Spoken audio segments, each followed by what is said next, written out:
Hello everyone, this is Priya here.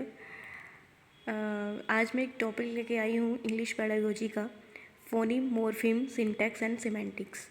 मेरी कुछ friends हैं, उनको प्रॉब्लम आ रही थी इंग्लिश पेडागोजी में, तो मैंने सोचा कि चलो सब लोगों को एक वीडियो के थ्रू ही समझा दिया जाए। ठीक है, तो आज हम स्टार्ट करते हैं इस टॉपिक को। सबसे फर्स्ट टॉपिक जो हमारा है ध्वनि, इसको इंग्लिश में बोलते हैं फोनीम। ठीक है, तो फोनीम क्या होती है? स्मॉलेस्ट यूनिट ऑफ साउंड होती है, यानी कि ध्वनि की सबसे छोटी इकाई, जिसको हम क्या बोलते हैं? फोनीम बोलते हैं। जैसे सी एच से क्या बनेगा? च, पी एच से फ, टी एच से थ। ठीक है, तो ध्वनि की सबसे छोटी इकाई होती है जिसके बिना हम किसी भी वर्ड की स्टार्टिंग नहीं कर सकते, इसको हम फ़ोनीम बोलते हैं। फ़ोनीम टोटल जो होते हैं, फ़ोनीम टोटल 44 होते हैं, और जिनको इस प्रकार से बांटा गया है। किस प्रकार से बांटा गया है? अब जो हमारे फ़ोनीम होते हैं, फ़ोनीम 44 होते हैं। ठीक है, तो 44 में से 20 वोवेल्स होते हैं और 24 कॉन्सोनेंट होते हैं। अब आप लोग बोलेंगे कि वोवेल्स तो 5 होते हैं, तो आपको मैं ये बता दूं कि वोवेल्स होते तो 5 है, लेकिन वो 5 वोवेल्स जो E, A, E, I, O, U 5 vowels होते हैं, वो 5 वोवेल्स 20 साउंड्स निकालते हैं। इसलिए इंग्लिश में हमने क्या बोला गया है कि 20 वोवेल्स होते हैं और 24 कॉन्सोनेंट्स होते हैं। आपको अपना एक एक्सपीरियंस बता देती हूँ कि 2019 जुलाई में मैंने एग्ज़ाम दिया था सीटेट का। तब ये क्वेश्चन आया हुआ था कि जो फोनीम होते हैं उसमें कॉन्सोनेंट की कितनी साउंड्स होती हैं।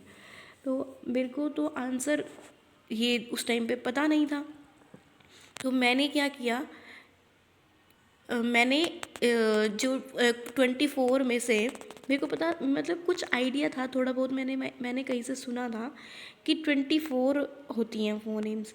तो मैंने क्या किया, 24 फोनीम्स में से मैंने 5 वोवेल्स निकाल लिए।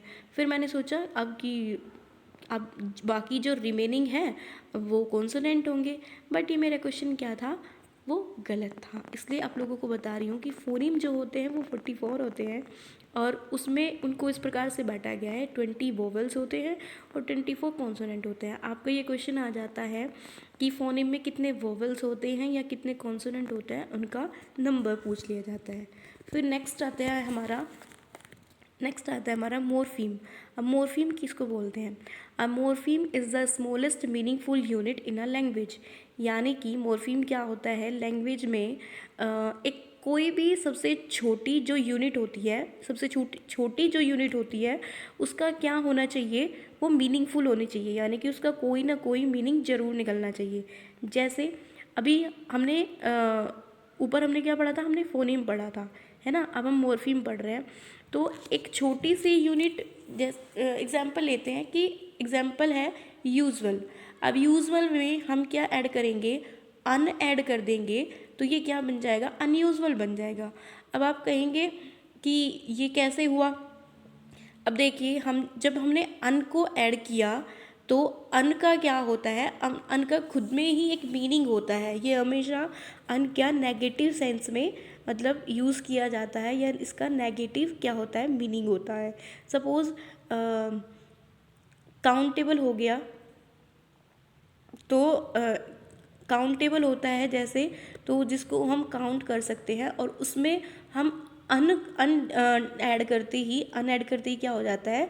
वो अनकाउंटेबल हो जाता है, यानी कि जिसको हम काउंट नहीं कर सकते। ऐसे ही दूसरा एग्जांपल हो गया, एबल हो गया। एबल मीन्स क्या होता है? योग्य होता है, और अनेबल करते ही क्या हो जाता है? उसमें अन ऐड करते ही अयोग्य हो जाता है। अब थर्ड नंबर आता है हमारा सिंटैक्स। अब सिंटैक्स क्या होता है? The system of rules for the structure of a sentence in a language. इसका मतलब हुआ कि लैंग्वेज में जो भी हम सेंटेंस यूज़ करते हैं, वो क्या होना चाहिए? वो स्ट्रक्चर के अकॉर्डिंग होना चाहिए। जैसे ही हम सेंटेंस बनाते हैं, तो subject plus verb plus object ऐसे बनाते हैं ना। तो सिंटेक्स का किस लिए यूज़ किया जाता है? सिंटेक्स किस लिए यूज़ किया जाता है कि जो भी लैंग्वेज में जो भी सेंटेंस हम पढ़ रहे हैं, वो सेंटेंस हमारे स्ट्रक्चर के अकॉर्डिंग है या नहीं है। आई थिंक आप लोगों को समझ आ गया होगा। फिर आता है हमारा सिमेंटिक्स।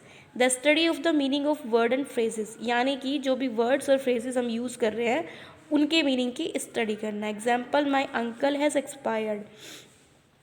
अब जैसे एक्सपायर वर्ड हमने यूज़ किया, तो एक्सपायर, क्या इंसान एक्सपायर होते हैं?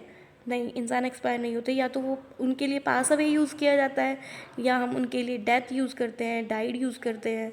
तो कोई भी हम वर्ड या फ्रेज़ यूज़ कर रहे हैं उसका क्या होना चाहिए, कोई मीनिंग होना चाहिए। उसे हम क्या बोलते हैं, सिमेंटिक्स बोलते हैं। आई थिंक आप लोगों को समझ आया होगा। अगर आप लोगों को समझ आया हो अच्छे से तो please like and subscribe my channel.